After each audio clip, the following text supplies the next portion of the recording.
Biología Virtual, el programa donde revisamos los contenidos de biología de segundo de bachillerato, así como las pruebas de EBAU. En el programa de hoy estudiaremos los glúcidos, también conocidos como carbohidratos o hidratos de carbono. Seguro que te suenan, ¿verdad? Son las biomoléculas orgánicas más abundantes de la Tierra. La fotosíntesis, de hecho, genera cada año millones de toneladas de glúcidos y algunos compuestos como el azúcar o el almidón son fundamentales en la dieta de millones de personas. Así que ¡comenzamos! Químicamente, los glúcidos son biomoléculas orgánicas formadas básicamente por carbono, hidrógeno y oxígeno. Pueden definirse como polihidroxialdehídos o polihidroxicetonas o derivados de estos, y la mayoría responde a la fórmula general CH2ON. ¿Pero esto qué significa?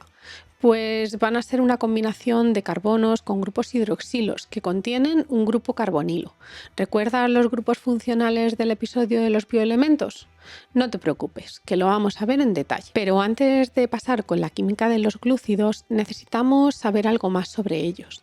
¿Para qué sirven? Entre las funciones de los glúcidos destacan las siguientes. Son una fuente inmediata de energía, por ejemplo la glucosa, combustible universal de las células. También almacenan energía a corto plazo, como los polisacáridos, como el almidón o el glucógeno, y tienen una función estructural, como la ribosa, la desoxirribosa en los ácidos nucleicos, la celulosa en las paredes vegetales, la quitina, la mureína. Y finalmente también actúan como marcadores celulares, los oligosacáridos unidos a lípidos y las proteínas de las membranas plasmáticas. ¿Y cuántos tipos de glúcidos existen? Pues principalmente existen tres clases: los monosacáridos, los oligosacáridos y los polisacáridos. Ten en cuenta que la palabra sacárido proviene del griego sácaron, que significa azúcar. Los monosacáridos, o azúcares simples, consisten en una sola unidad del polihidroxialdehído o polihidroxicetona. El monosacárido más abundante en la naturaleza es la glucosa y tiene 6 átomos de carbono. Los oligosacáridos consisten en varias unidades de monosacáridos o residuos que están unidos. Los más sencillos y abundantes son los disacáridos, formados por 2 unidades de monosacárido unidos. El disacárido más conocido es la sacarosa o azúcar de caña, formado por 2 azúcares de 6 carbonos, glucosa y fructosa. Todos los monosacáridos y disacáridos comunes tienen nombres que van a terminar con el sufijo osa. Los polisacáridos son polímeros que contienen más de 20 unidades de monosacáridos. Algunos polisacáridos constan de centenares o millares de unidades de monosacáridos unidos. Por ejemplo, tenemos a la celulosa, que van a ser cadenas lineales, pero otros como el glucógeno pues están formadas por cadenas ramificadas, como veremos en el próximo capítulo. Ahora ya empezamos con los monosacáridos en detalle. Los monosacáridos, del griego mono, uno, sácaro, azúcar, son los glúcidos más sencillos.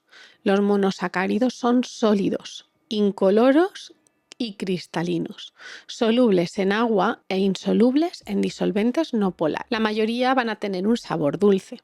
El esqueleto de los monosacáridos consiste en una cadena de carbonos, entre 3 y 7 carbonos, en la que todos los átomos de carbono están unidos por enlaces simples. Uno de los átomos de carbono está unido a un átomo de oxígeno por un enlace doble, formando el grupo carbonilo. Y cada uno de los otros átomos de carbono tiene un grupo hidroxilo y por eso se le llama polihidroxi. Si el grupo carbonilo se halla en el extremo de la cadena carbonada, el monosacárido es un aldehído y recibe el nombre de aldosa. Si el grupo carbonilo se encuentra en el interior de la cadena, el grupo carbonilo es una cetona y el monosacárido se denomina cetosa. De ahí que en la definición hayamos mencionado polihidroxialdehídos o polihidroxicetonas. Vale, vamos más despacio. La glucosa como el monosacárido más común. La fórmula química de la glucosa es C6H12O6. Por tanto, ¿cuántos carbonos tiene? 6. Va a ser una cadena de 6 carbonos. Y además tiene que tener un grupo carbonilo. En este caso lo tiene en el carbono 1, en el extremo de la molécula, y por tanto es un aldehído. Y va a tener grupos hidroxilos en todos los otros carbonos. Lo que pasa que es muy importante saber para qué lado van estos grupos OH. En el caso de la glucosa, la disposición de los OH es la siguiente. Si contamos todos los átomos que acabamos de dibujar, pues tendríamos la fórmula C6H12O6. Químicamente, como tiene 6 carbonos, es una hexosa, y como es un aldehído, pues es una aldohexosa. ¿Qué más monosacáridos podemos tener? Si el monosacárido tiene 3 carbonos, se llama triosa. 4 carbonos, tetrosa. 5 carbonos, pentosa. Los de 6 carbonos son hexosas y los de 7 carbonos, heptosas. Si el grupo carbonilo es un aldehído, recuerda, en el extremo de la molécula, entonces ponemos el prefijo aldo. Aldotriosa, aldotetrosa, aldopentosa, aldohexosa o aldoheptosa. Si el grupo carbonilo no está en el extremo de la molécula, entonces es una cetona y se pone el prefijo ceto. Cetotriosa, cetotetrosa, cetopentosa, cetohexosa o cetohepsosa. Además, necesitamos numerar los carbonos de la molécula. ¿Y cómo se numeran? El carbono 1 siempre va a ser el carbono del extremo más cercano al grupo carbonilo. Es evidente, si es un aldehído, el carbono 1 es el carbono del grupo carbonilo. Por ejemplo, así sería la numeración de los carbonos de la molécula de glucosa. Pero ¿cómo sería la numeración de otros tipos de glúcidos? Pues si es una acetona, el carbono 1 sería el carbono del extremo más cercano al grupo carbonilo. En esta cetohexosa, ¿cómo sería entonces la numeración? Pues lo primero, identificamos el grupo carbonilo, cetona, por lo que el carbono 1 será el carbono del extremo de la molécula situado más cerca de esta cetona. Así que la numeración será la siguiente. ¿Te atreves a numerar otros ejemplos? ¡Genial! Llegados a este punto, quiero llamarte la atención de la fórmula simplificada de estas dos hexosas, la aldohexosa, que era la glucosa, y la acetohexosa, que es en concreto la fructosa. La fórmula simplificada en los dos casos es C6H12O6, pero como puedes ver, son moléculas claramente diferentes. Por tanto, es muy importante saber, uno, el grupo carbonilo que tiene la molécula, pero no solamente eso, sino también la posición de los grupos hidroxilos, como te comentaba anteriormente. La mayoría de los carbonos de la molécula son carbonos asimétricos o carbonos quirales, es decir, los 4 sustituyentes de los carbonos son diferentes. Volvamos a la molécula de glucosa. Los sustituyentes del carbono 1 son oxígeno, hidrógeno y el resto de la molécula. No es un carbono asimétrico porque tiene un doble enlace con el oxígeno. Pero ¿qué pasa en el carbono 2? Tiene un sustituyente que es el grupo OH, el grupo hidrógeno, el carbono 1 y ¿cuál es el otro sustituyente? El resto de la molécula. Los 4 grupos, por tanto, son diferentes. Esto sí es un carbono asimétrico. ¿Y qué pasa con el carbono 3 y el 4 y el 5? Pues en todos los casos son carbonos asimétricos. El carbono 6, de nuevo, no es un carbono asimétrico porque tiene 2 sustituyentes iguales. 2 hidrógenos. Pues una fuente de variabilidad de los monosacáridos es la posición espacial de estos 4 sustituyentes de los carbonos asimétricos. Lo que va a variar realmente es la posición de los grupos hidroxilos en esos carbonos asimétricos. Así que comparamos estas dos moléculas. A la izquierda tenemos la glucosa, pero ¿qué tenemos a la derecha? La posición del grupo hidroxilo del carbono 4 ha cambiado. A esta aldohexosa se le conoce con el nombre de galactosa. Esta forma de representar a los azúcares es lo que se denominan las fórmulas de proyección de Fischer y permiten distinguir la disposición espacial de los grupos. Como ves, estamos encontrando muchas moléculas que responden a la misma fórmula química simplificada, pero las moléculas son diferentes y van a realizar funciones diferentes. Esto es lo que se denomina la isomería. En resumen, los monosacáridos tienen isomería de diferentes tipos. Tienen isomería funcional, que va a depender del grupo carbonilo, pueden ser aldehídos o cetonas. Y tienen una isomería relacionada con la posición de los sustituyentes de los carbonos asimétricos o quirales. Esta isomería es la isomería espacial o estereoisomería. Todos los monosacáridos, excepto la dihidroxiacetona, de 3 carbonos, contienen uno o más átomos de carbonos asimétricos, quirales, y por tanto tienen estereoisomería. La aldosa más sencilla, el gliceraldehído, contiene un único centro quiral y tiene por tanto 2 isómeros ópticos o enantiómeros. Por convención, una de estas formas se denomina isómero D y la otra es la isómero L. El isómero D es aquel que posee el grupo hidroxilo del carbono asimétrico más alejado del grupo carbonilo en la derecha en la representación de Fischer. El enantiómero L es aquel que posee el grupo hidroxilo del carbono asimétrico más alejado del grupo carbonilo en la izquierda. Parece un trabalenguas, pero es fácil. Por tanto, ¿en qué carbono me tengo que fijar? Pues en el penúltimo carbono normalmente de la molécula. Así podemos averiguar si el monosacárido es D o L. En la naturaleza, la mayor parte de los monosacáridos son isómeros. Cuando dos azúcares difieren tan solo en la configuración alrededor de un átomo de carbono, tenemos otro tipo de estereoisomería, que son los epímeros. La D-glucosa y la D-manosa únicamente difieren en la estereoquímica del carbono 2 y por eso son epímeros. Y lo mismo pasa entre la D-glucosa y la D-galactosa, que difieren en el carbono 4. Como ves, para nombrar correctamente a los monosacáridos tenemos que incluir si son D o L delante del monosacárido. Aunque resulta fácil representarlos con las representaciones de Fischer, las aldotetrosas y todos los monosacáridos con 5 o más carbonos en su cadena suelen encontrarse en estructuras cíclicas, en anillo, en las que el grupo carbonilo ha formado un enlace covalente con el oxígeno del grupo hidroxilo del penúltimo carbono, perteneciente a la misma cadena, el enlace hemiacetal o hemicetal.